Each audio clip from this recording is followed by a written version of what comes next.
Study the following circuit and answer the following question, state the type of combination of the two resistance in the circuit. तो ये दोनों resistance आपको दिख रहा है, यहाँ से करंट आएगा तो करंट का डिस्ट्रीब्यूशन होगा, इसलिए कैसा कॉम्बिनेशन है, पैरेलल कॉम्बिनेशन है। एक है 10 और एक है 15, रिवर्स रेसिप्रोकल करके जोड़ देंगे, 1/10 प्लस 1/15 एलसीएम आ जाएगा आपका 30, यहाँ से आप 3 लिखोगे, यहाँ से 2 लिखोगे, 5/30 विच इक्वल टू 1/6। वापस से इसको पलट देंगे तो आर इक्विवेलेंट की जो वैल्यू आएगी वो कितनी आएगी, 6 ओम। ठीक है ना, चलिए आगे बढ़ते हैं। तो हाउ मच करेंट, क्या बोला क्वेश्चन में कि how much current would flow through 10 ohm resistor. अब बोला, पहले पूछा है कि ये कॉम्बिनेशन कैसा है, तो आप बोलोगे सीरीज कॉम्बिनेशन है। करंट कितना फ्लो हो रहा है, तो करंट कितना फ्लो हो रहा है, तो पूरे सर्किट में करंट कितना फ्लो हो रहा है, तो पूरे सर्किट का रेजिस्टेंस कितना है, 6 ओम, और पूरे सर्किट में वोल्टेज सप्लाई कितना है, 3 वोल्ट। तो यहां पे हम लगाएंगे V equals to IR, voltage 3 है, I आपको नहीं पता, रेजिस्टेंस आपको 6 है, तो I की वैल्यू आ गई 3/6 विच इक्वल्स टू 1/2। ठीक है ना, यानी 0.5। तो इस सर्किट के पास, इस सर्किट में जो करंट चल रहा था, यहां से करंट चल के यहां तक जो करंट आया वो 1/2 या 0.5 आप बोल सकते हो। तो कुछ हिस्सा इसके पास गया और कुछ हिस्सा इसके पास गया।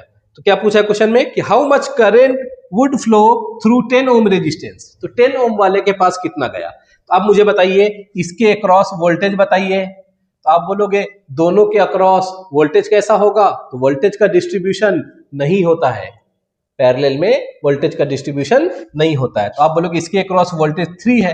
अब यहाँ पे मैं ओम्स लॉ लगाता हूं, तो V इक्वल्स टू I लगाएंगे, तो I आपको नहीं पता और R की वैल्यू कितनी दे रखी है, 10 दे रखी है। तो यहां से I कितना आया, 3/10 यानी 0.3। तो यानी 10 ओम वाले के पास जो करंट गया वो कितना गया, 0.3। फिर से देख लीजिए, यहां से जो करंट चल के आ रहा था वो करंट 0.5 एम्पियर का था। अब यहाँ पे करंट डिस्ट्रीब्यूट होगा, तो कैसे डिस्ट्रीब्यूट होगा, हम इस वाले रेजिस्टेंस के अक्रॉस ओम्स लॉ लगा दे रहे हैं। इस वाले रेजिस्टेंस के अक्रॉस वोल्टेज कितना है, तो वोल्टेज का डिस्ट्रीब्यूशन नहीं होता है, तो वोल्टेज वही होगा जो वहां था 3 वोल्ट। तो यहाँ इसके अक्रॉस वोल्टेज है 3 वोल्ट। ठीक है ना, और 15 ओम वाले के भी अक्रॉस वोल्टेज है 3 वोल्ट। तो हमने यहाँ पे लगा लिया V equals to IR, voltage 3, I आपको नहीं पता, R आपको पता है 10 ओम, तो यहां से I की वैल्यू 0.3 आ गई। अब डायरेक्टली आप कर सकते हो, टोटल करंट कितना आ रहा था 0.3, तो अब इस सर्किट में कितना जाएगा, इधर जा चुका 0.3, इधर कितना जाएगा 0.2, या फिर ओम्स लॉ लगाओगे आप, तो इस सर्किट के क्रॉस ओम्स लॉ लगाओगे, तो V इक्वल्स टू I नहीं पता, रेजिस्टेंस आपको पता है कितना है 15, तो I इक्वल्स टू 1/5 यानी 0.2, ऐसे भी देख सकते हैं। चलिए नेक्स्ट, अब देखते हैं, derive an expression to find the equivalent resistance of 3 resistors connected in series, also draw the symmetric diagram of the circuit.